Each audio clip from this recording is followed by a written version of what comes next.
It's kind of daunting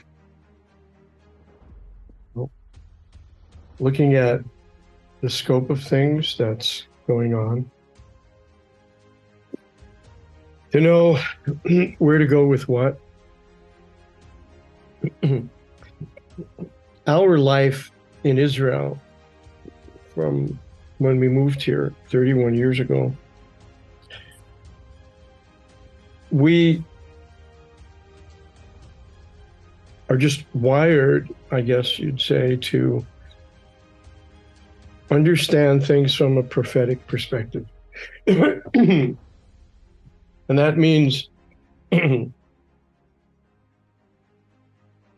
the connection between the invisible and the visible, to know how one affects the other. What we see going on in the ground, doesn't necessarily immediately indicate to us what God is doing and what it looks like to him. We know that what happens on the ground, this is our kind of foundational perspective. What happens on the ground is a reflection of what's going on in the spirit. And to affect what happens on the ground, we need to change the dynamics in the spirit. I think, say, one of the most striking things I heard the other day, actually when I was down with Dean and we were recording something, was that all over the world, people are crying out to God. Well, I suggest that God is crying out to us. And that as we are asking God to arise and to speak, his answer is, I did and I am.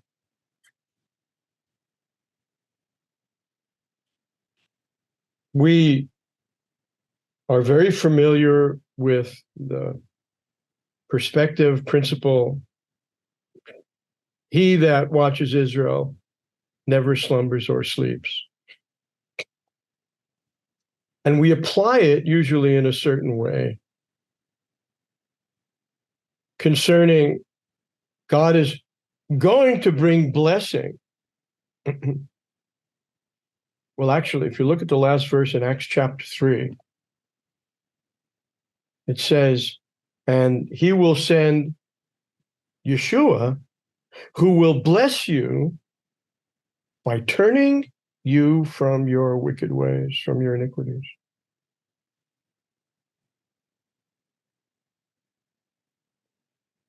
I want to give you a perspective of this moment, both in actual factual history and in the perspective of God. Because if we don't get this and we don't understand what he's doing, we have no idea what to do or how to really pray in accord with his purposes.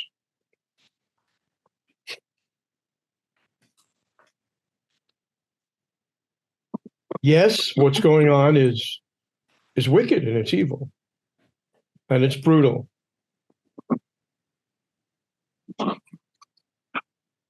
What did it look like when Jerusalem was sacked, when the temple was destroyed?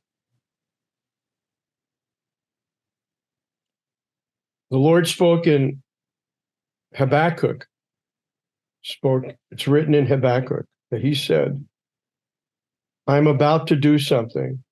If it were told to you, you wouldn't believe it.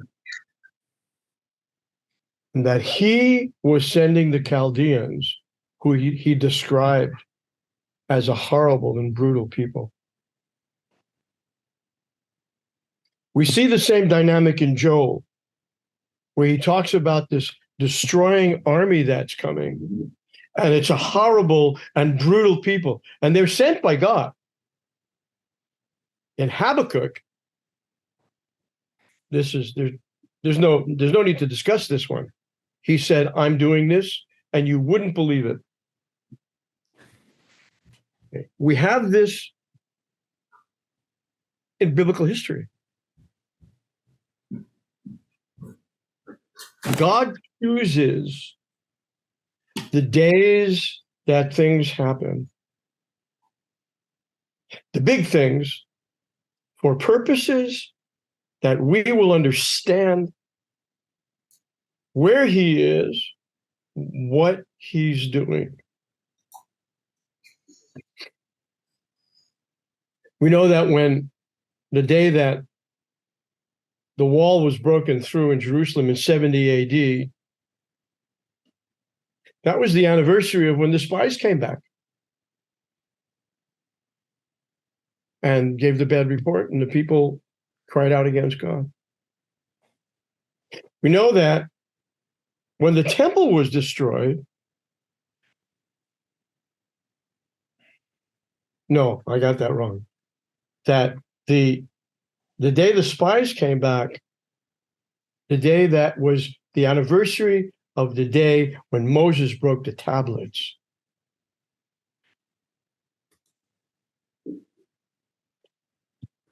The day the spies came back was the anniversary of the day when the temple was destroyed.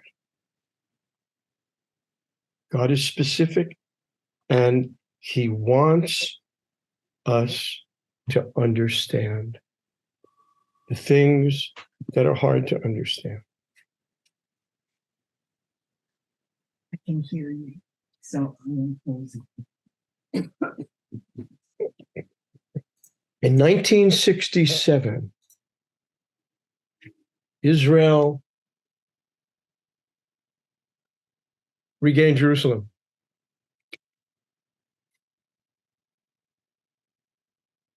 Within 2 hours after raising the flag on the Temple Mount, flag was taken down and the Temple Mount was returned to the Waqif.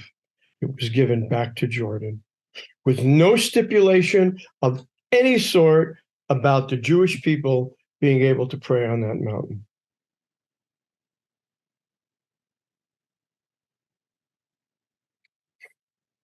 Six years later, on Yom Kippur, there was a devastating event. And now it's common knowledge that there was an Israeli commander, one in the military circle, who had concrete, confirmed report that the war was coming, and he buried the information. He didn't give it. It was a communications failure for whatever reason. We don't know. This came out in the new Golda movie and Golda Meir, knowing this, buried it, didn't say anything. Otherwise, this man probably would have ended up committing suicide if the word got out. But the casualties, the horror of the Yom Kippur War in 73 was the direct result of a communications failure that was of choice. Now, in 67, we gave the Temple Mount back. We said, yeah, we like the city, but we don't really give a hoot about the Temple Mount. That's only just going to cause us problems. Just give it back to the Arabs. So the worst experience to date that Israel has happens to be on the very day when the Temple Mount is the center of the day. Is it possible that there's not a connection to this? Not in my mind. And I say that the 73 war, the way it happened, and everything that happened about it was God's response to our giving back the place that was most important to him 6 years earlier. And now, 50 years and a day to that day. Actually, it's the first day of the Jubilee year, if we could call it such a thing, after the Yom Kippur War. On, if you all know, a day that's supposed to be rejoicing and dancing with the law, Simchat Torah. On that day, on the anniversary, 50 years from the Yom Kippur War, we find the most horrendous, unimaginable unpreparedness. We heard that Hamas broke through the fence in 40 places. Having prepared this attack for somewhere between a year to 2 years, and about 1,000 terrorists came in. It took the army 4 hours to respond. Now, we can look at it the natural and go, like we did with the Yom Kippur War, communications failure, human failure, unexplainable unpreparedness.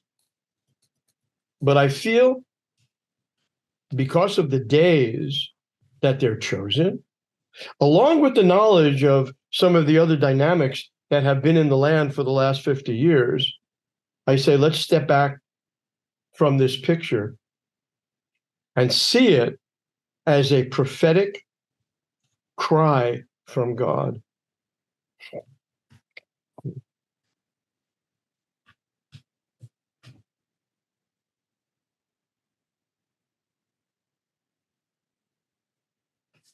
Let that sit for a minute. To realize that kind of stops us. And when we want to pray and express something, we have to ask and listen. All right. Praying for the release of the captives, that's a given.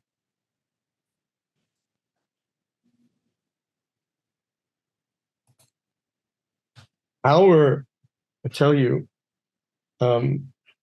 main focus, aside from the natural dynamics of alleviating the suffering of people, has been do not allow the northern front to open up. You understand that that's 150,000 highly technical guided missiles from Iran that's sitting on the other side of our border. And we saw their plan. Their plan is to release thousands in the first couple hours, which will completely wipe out our defense system. I had a vision, a dream actually, in 1999. We were in the process of building a rather formidable center in Tel Aviv, worship. And I hadn't moved into the city yet, and I was living in Korsava, and this one night I was awakened out of a sound sleep by words. I can't tell you if it was spoken in the room that somebody else would hear it, but it was in my head and it woke me up. And the words were, the war is coming. And it was an absolute declaration of something that couldn't be avoided. And I said, Lord, if this is you, would you give me a dream tomorrow? And I'm not someone who dreams, not like Carolyn, who dreams, she just barely has to go to sleep to dream. But I rarely dream. And the next night, right on cue, I found myself in Tel Aviv in a little vest pocket park, the street next to where we were building. And I was with a friend, you know the name, surely, David Davis. And the sirens went off. There was a war. We were being attacked. And I understood in what happened that the communication systems were down. And I had seen, when the Lord woke me up the night before, I saw terrorists in the street on motorcycles in the cities. Just kind of what we're looking at right now. But here's My really bottom line is that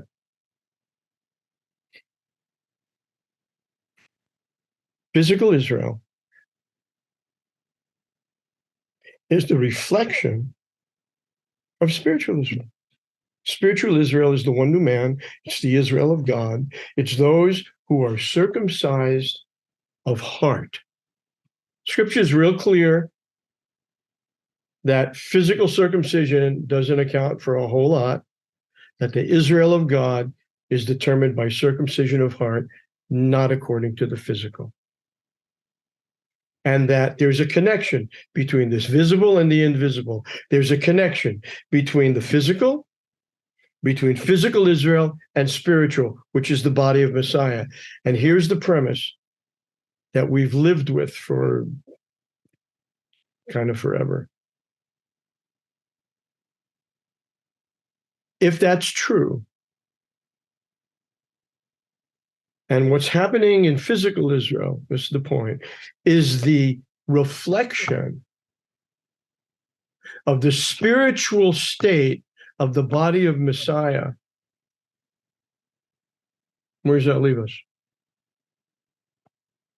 And I believe that this is the word of the Lord. That we are spiritually as unprepared as Israel just was. You know, something that really didn't come out in the Isaiah 62 initiative, which is kind of interesting. God says, give me no rest until I make Israel a praise in the earth. What's going to make Israel a praise in the earth? The presence of God. That's all. Just the presence of God. So think about, if we understand that, then our question is, what needs to happen that we could do something that will enable the presence of God to come to Israel? That would bring the presence of God to Israel. Well, we understand that all has to do with the dynamic of worship. Now, hope this doesn't seem too far flung, but we're just sort of going by the Spirit here. A number of people have related to what's happening now as coming from the spirit of Amalek. So Amalek was the first battle that Israel ever fought in Exodus 17. And the spiritual and the strategy, God's battle strategy in Israel's first battle was, Moses, lift up your hands. Now, I've heard people refer to that as prayer, and I say, well, I don't think so. There's not a word spoken about Moses saying a word. But he was before God with his hands up. God didn't say, talk to me. God didn't say, ask me for anything. He says, go there and just lift up your hands. And every time I've looked at that, well, it looks like worship.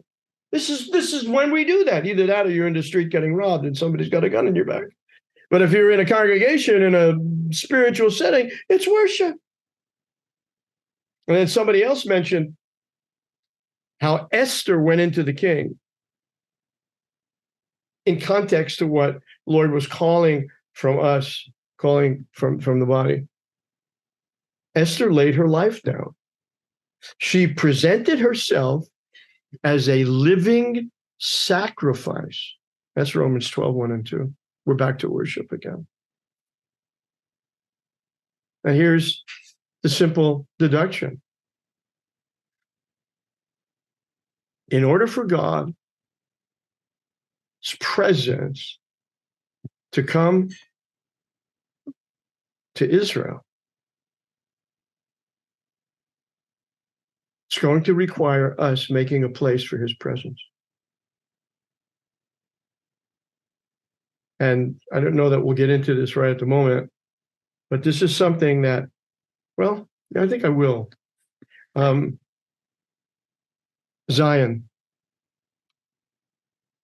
So this will give you a focus and a handle for making the necessary change from where you are without being here in the land. Because when we began our activities years ago, our thought, understanding this, was we're bringing people to the land for days of spending time before the Lord with no agenda and just to minister to the Lord in worship, which we know will change the atmosphere over the land. But the dimension of the change that's needed is far more than what anything would be accomplished by having a few handfuls of people coming in and out of Israel. So here's the thought, beloved.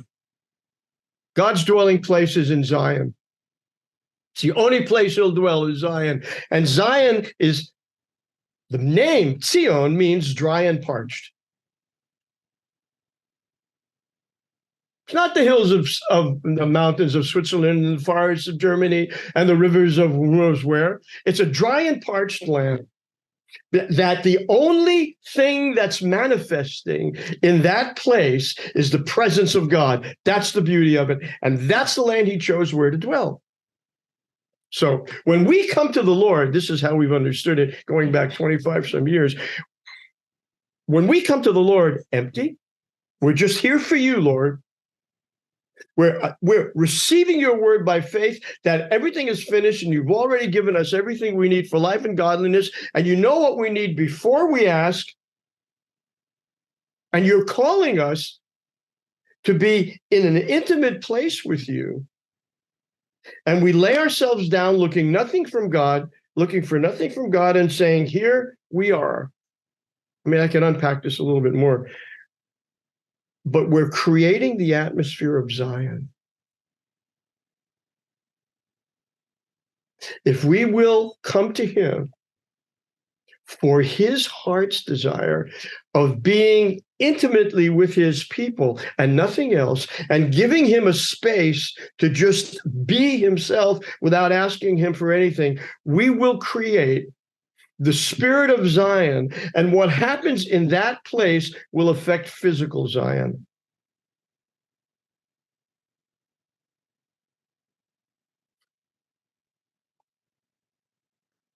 Dean and I had a revelation together when we were playing pool some years ago about the Gentile Aliyah. And this goes along with the same dynamic.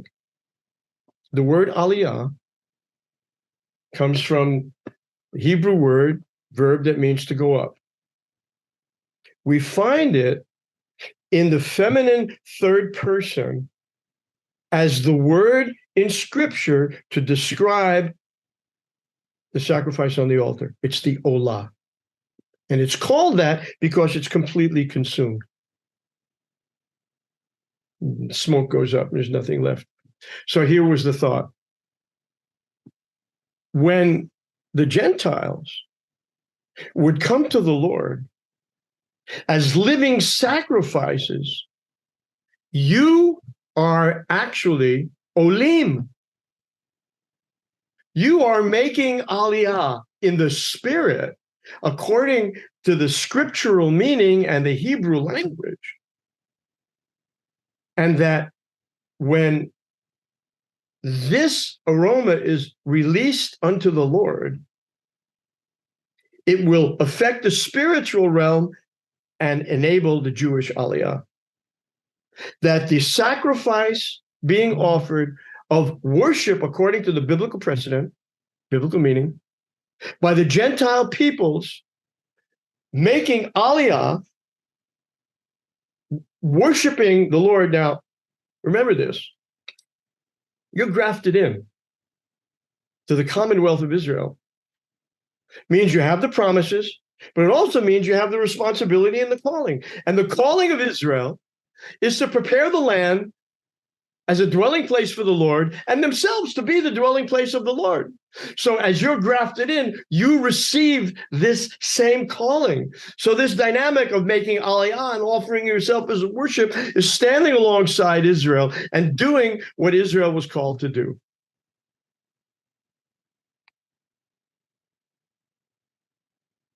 I'll come back to that, but I want to say again about the moment that we're in.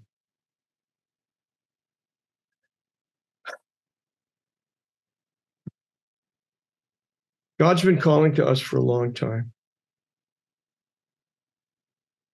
to come away to him, to make a place for him. Look, how do we run our meetings? I mean, got to give you something specific to look at. How do we run our meetings, our congregations? We come with a plan. We come with a program. How often does it happen where we walk into the room and say, I don't know, I'm coming to meet with God. I don't know what happened. He has the plan. How many congregational meetings come together knowing God has the plan and he hasn't told them? How often have we experienced the Spirit showing up in worship and we just move on because of the program? Beloved, this is where we've lived. How often do we go to pray across the board and relate to the physical situations as we see them without saying to the Lord, what are you seeing? And waiting for him to answer. But we immediately pray, right now especially, and go, God, stop this, God, stop that, release this, release that, God, do this, God, do that. The picture of that says that he's not in the center and that we're going according to our human perspective and feelings.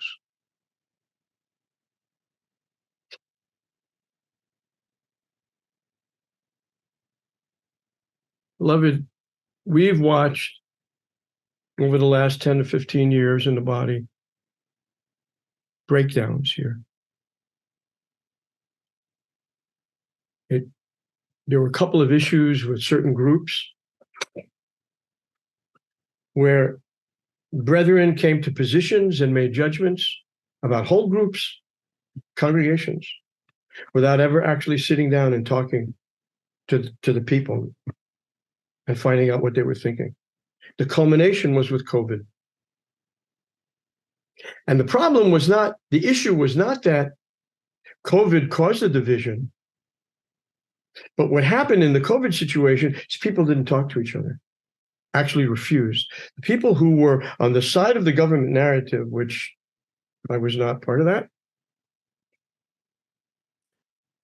did not want to sit down with those who had a different perspective and hear what that perspective was.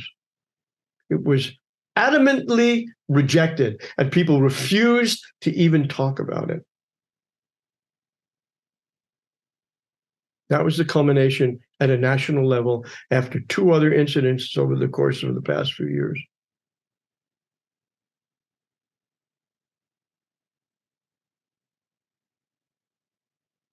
And we didn't listen. We didn't learn the lesson to talk to each other and remained in our sequestered spaces. So we're running out of time and things are moving. And I would say that what we're experiencing right now, as horrendous as it is a severe mercy at the hand of God to show us how unprepared we are for what's about to come. Because there will be no physical preparation sufficient when the northern front opens up. We're looking at a minimum of hundreds of thousands of casualties. It won't be possible to stop it. And they don't have, it's the wars that are written. I mean, we read about it in Ezekiel 38 of taking 7 months to bury the dead. That's not a matter of no casualties in Israel. But beloved, call, and we recorded something the other day for Dean, and we ended up going down into the bomb shelter and saying, this is the picture of God is calling us into these sealed rooms But he's calling now, he has been calling, that we would come away with him and actually end up being filled with the oil that the 5 wise virgins had by being with the Lord together with one another, seeking nothing from him, just to be there for him. This is the formula and pattern we understand of where the oil comes from. It's this depth of intimacy and relationship with God. But the fact is, we're going to all end up in those sealed rooms, one way or the other. And better that before we're going in there for physical protection, we would have seeded the atmosphere of being in there, being shut away with God, for himself to have the expression of his heart able to be released.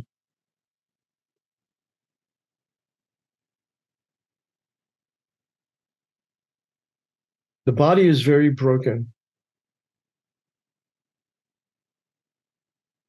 and consequently cannot host the presence of the Lord, where there's strife and contention. And our coming together in unity is not produced by coming at a time of crisis to pray for God's blessing and purpose. That doesn't produce the unity of heart between one another. The pattern is laid out in John 17. I've given them the glory that you gave me, that they would be one. The abiding in the glory of God, the abiding in God's presence, being one in this space, like David, who is so uniquely set apart in Scripture for his heart after God, saying, Lord, the only thing I want is to be with you. The only thing I want is that you would be satisfied and be blessed in being with your people. That's all I asked for. That's dwelling in the glory. That's the first step in John 17. And it's not just conceptual, but it's something we actually do. It's something to actually do, to say, I give up time from doing things to accomplish something on a temporal level, to be completely set apart to God, having nothing to do with the temporal. Now, you all know the story. When the woman pours the oil on Yeshua's feet, nobody in the entire room of all of his disciples and friends understands what's going on. And all they think about is what could be done for people. I don't think we're very much different. And what we heard from the Lord 35 years ago is that he feels neglected because mostly the children of his come to him only when they want something. And he doesn't say, don't come to me. He doesn't say, I don't want to minister to you and bless you. He said, but if that's the only thing you come to me for, you can imagine how he feels. This is actually the beginning. Yes, I heard this in 1986. And this was the beginning of the whole foundation of our whole life and ministry, of ministering to the Lord and worship, what that really is, and the place that Israel has in God's heart and plan. First thing, being together in the glory. And then we're one. Because we come laying our lives down. We come as seeds falling into the ground and dying and say, I'm not asking you for anything. I'm not here for any reason other than to be with you and just to give you a place. When we come together like that, there's a unity. And from that unity, the Lord manifests and the testimony goes forth. We need to get that, and we need to get this now. I hear again and again and again. When you go to John 17, it starts with unity. That's what people say. We need to be unified without realizing, without even looking at what's written, that the unity is the product of the manifest presence and dwelling together in the Lord. And that is what will make the place for the presence of the Lord, which will cause Jerusalem to be a praise in the earth. That's the answer. to the call of Isaiah 62.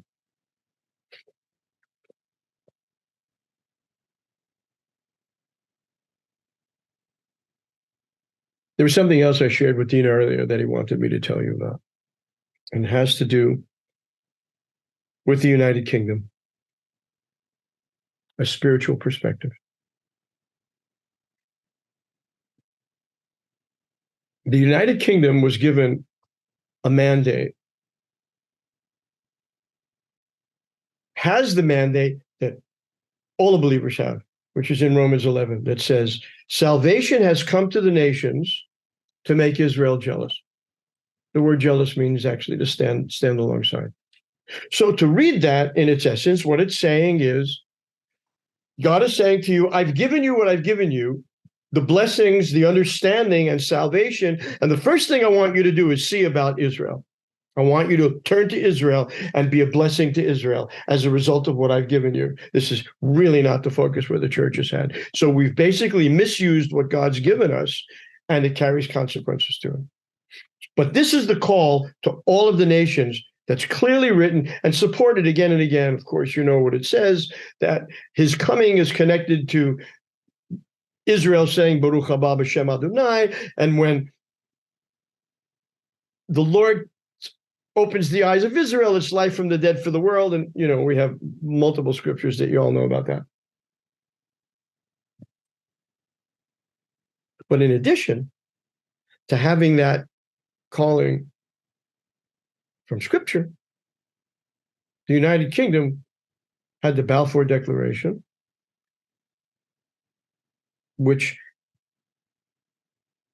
the nations of the world, the League of Nations, and then again in San Remo in 1920, affirmed the calling of the United Kingdom of Great Britain to oversee the return of the Jews to the land of Israel. And we understand for the purpose of that land being filled with worship in preparation for the Lord's return. So in 1938, there was a white paper, that was all over, and they did the opposite. Now,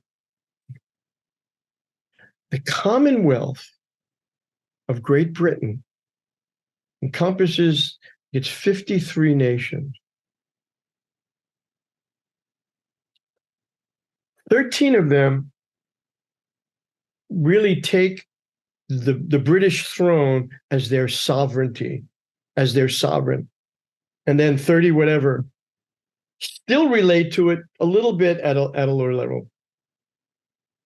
But the throne of the United Kingdom has influence over 53 nations. Now, we know that every nation has an angel.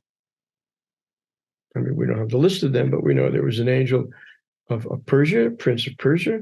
There was one over Greece. We know there's one over Israel. So know that every nation of people has an angelic force.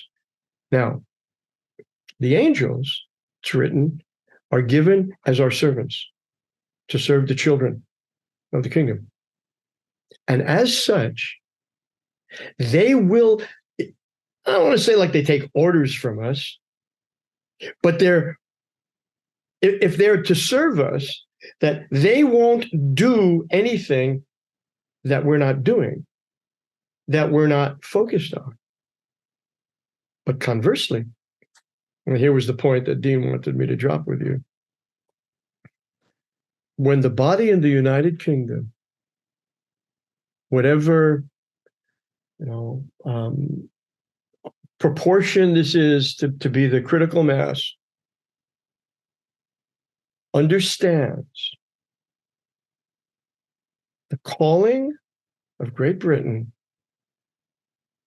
to Israel as expressed in the Balfour Declaration, that will engage, release the angelic prince over the United Kingdom to influence the other nations.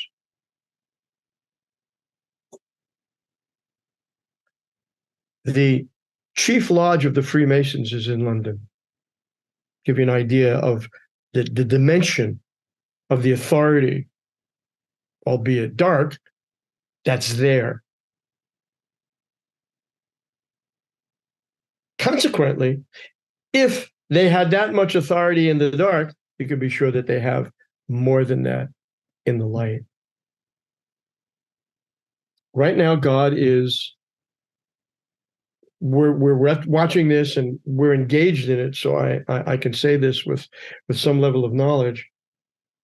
After numbers of years of ministering this word into the UK, we're seeing something come alive. That's really dramatic. Where the church in the UK, and this is something to pray into, will get this, because when they do, they will release an angelic presence over more nations than any other principality would have, aside from Michael over Israel.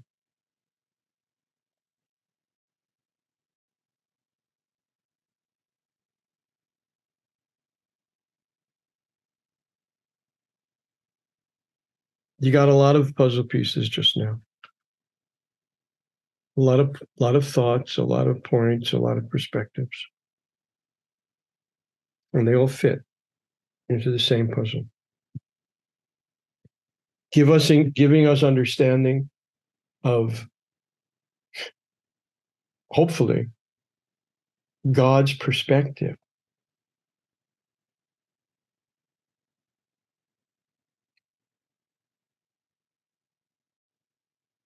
As we continue to pray for those that are individuals that are suffering,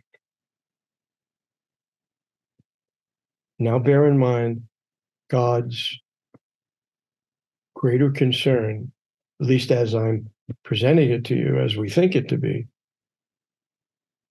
which is waking us up to understanding what true unity looks like.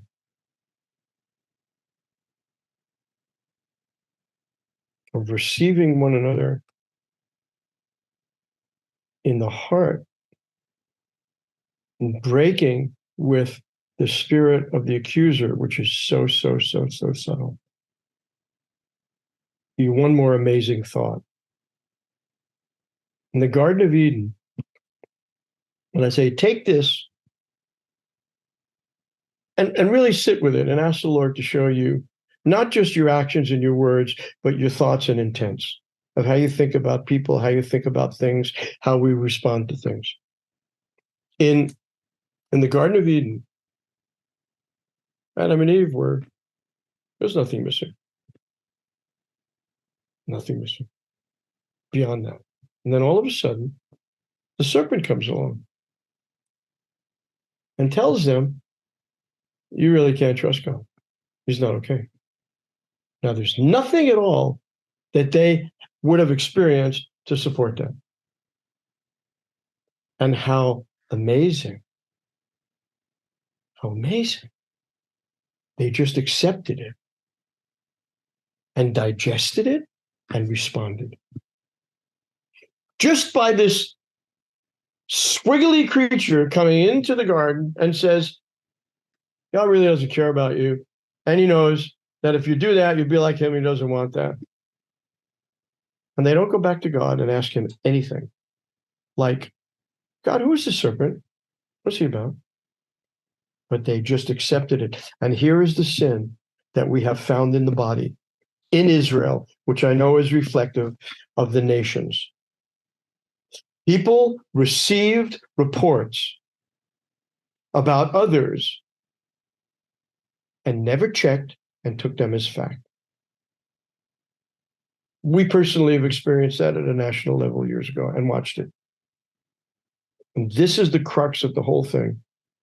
This is what Isaiah spoke of in chapter 6, a people of unclean lips, that all of his sin was purged when the coal hit his lips. And what we're talking about here is the spirit of criticism and judgment, which is essentially in the name of the accuser. If we break with that, God will have a dwelling place.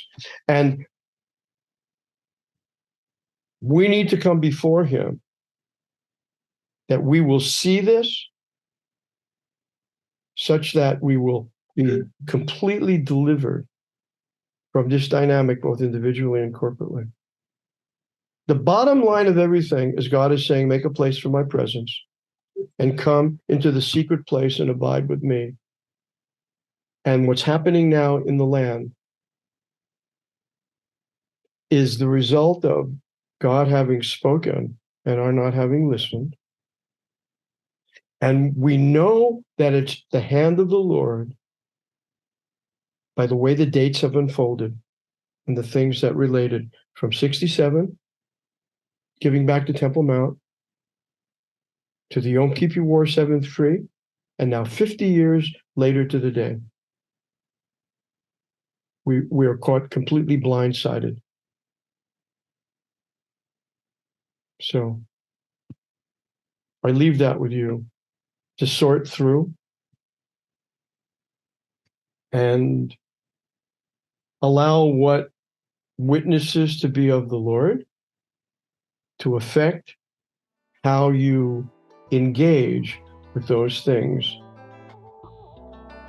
that are on the ground before us.